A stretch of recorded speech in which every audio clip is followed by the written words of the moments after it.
Marie avait un rêve, mais il n'a pas pu être réalisé car ses parents, Christophe et Valérie, les fondateurs de l'association, se sont heurtés à un double mur.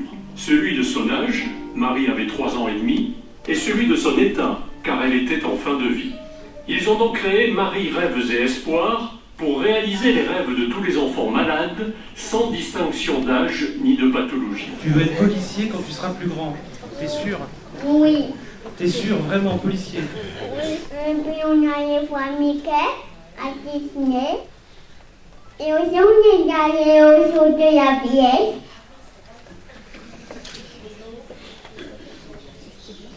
Oui, c'était bien.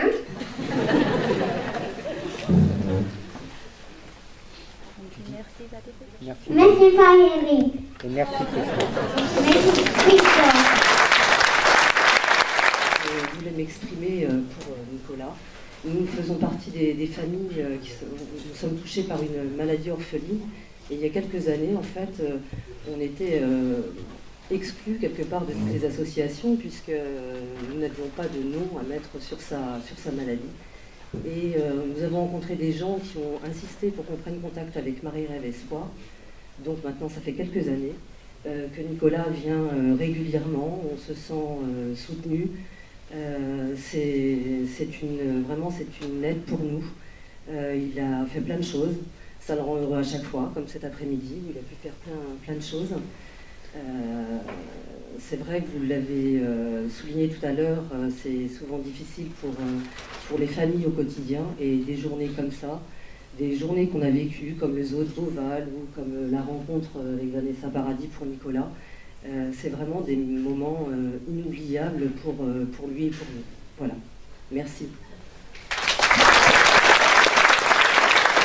Un grand soutien. Comme une journée comme aujourd'hui, on a eu des nouveaux parents qui sont arrivés, qui sont venus.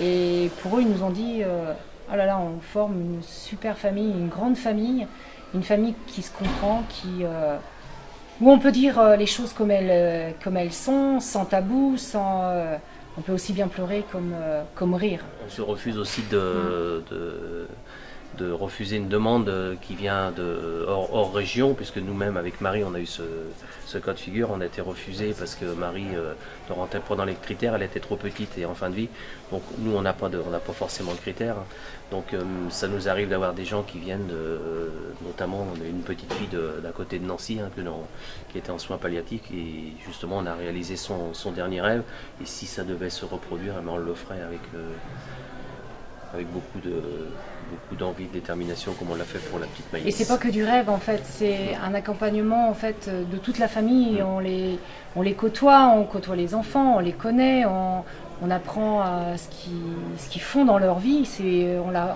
En fait, on est chacun. On va au-delà du rêve. Voilà, on va au-delà du rêve, et c'est une journée comme aujourd'hui, c'est vraiment, c'est parler de tout. Enfin, c'est vraiment, c'est comme si on était de la même famille. Enfin, voilà, nous, c'est du 24 sur 24. L'association est ouverte tout le temps, samedi, dimanche, jour férié. Enfin, c'est un soutien complètement. C'est autre chose. Nous, on a vécu ça tous les deux. D'avoir été seuls, donc on les comprend en fait quand ils nous appellent, ils ont envie d'être remontés, ils ont envie... Au niveau financier, on fonctionne plus avec des adhérents et des donateurs, parce qu'on n'est pas du tout aidé par les collectivités locales. Donc c'est beaucoup d'actions qui sont mises en place pour aider l'association, aidé médiatiquement notamment par notre Hélène de Fougerolles nationale, je dirais, qui est notre marraine, et Vanessa Paradis, donc qui nous aide aussi financièrement, c'est vrai. Mais on s'agrandit au niveau des antennes. On a créé aussi des antennes sur toute la région, parce qu'on se rend compte qu'il y a énormément de demandes et qu'on ne peut pas que tous les deux à subvenir aux besoins et à l'écoute de toutes ces familles. Donc on a créé des antennes en Loire-Atlantique, en Vendée, et bientôt une prochainement en Touraine, parce qu'il y a énormément de sollicitations et de demandes de la part de tous ces parents, et on se doit toujours être à leur écoute et de ne pas les laisser dans la détresse. On doit être rendu à 360 familles, et on est à 1220 rêves. Donc en fait, on a rencontré l'association, on a perdu notre petit garçon en février 2013, et je connaissais l'association par le biais de l'hôpital, mais au départ je voulais pas rentrer dedans parce que ça me faisait peur. Et puis pour moi, Evan n'allait pas partir, forcément, qu'il allait guérir. Et j'ai appelé Valérie en avril donc 2013 pour avoir de l'aide. Et effectivement, avec Valérie, ça a été quelque chose vraiment d'intense, quoi. Elle nous a proposé une sortie avec les familles endeuillées en juin.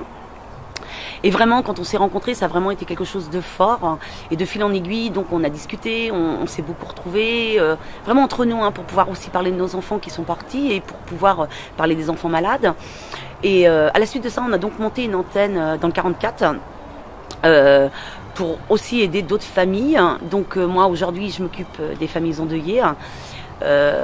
Et aussi des papas et des mamans qui ont un enfant malade, et je veux impérativement qu'ils s'accrochent, qu'ils soient dans l'espoir, parce que Dieu merci, il y a aussi des enfants, la preuve, hein, Marie rêve espoir pour Jérémy, il y a eu de l'espoir, et aujourd'hui moi c'est ce qui me porte, de pouvoir aider d'autres familles, d'être à l'écoute, de pouvoir partager, et je crois qu'il fallait vraiment que je trouve un sens au départ de mon Evan, et quelque part je pense que je l'ai trouvé avec l'association.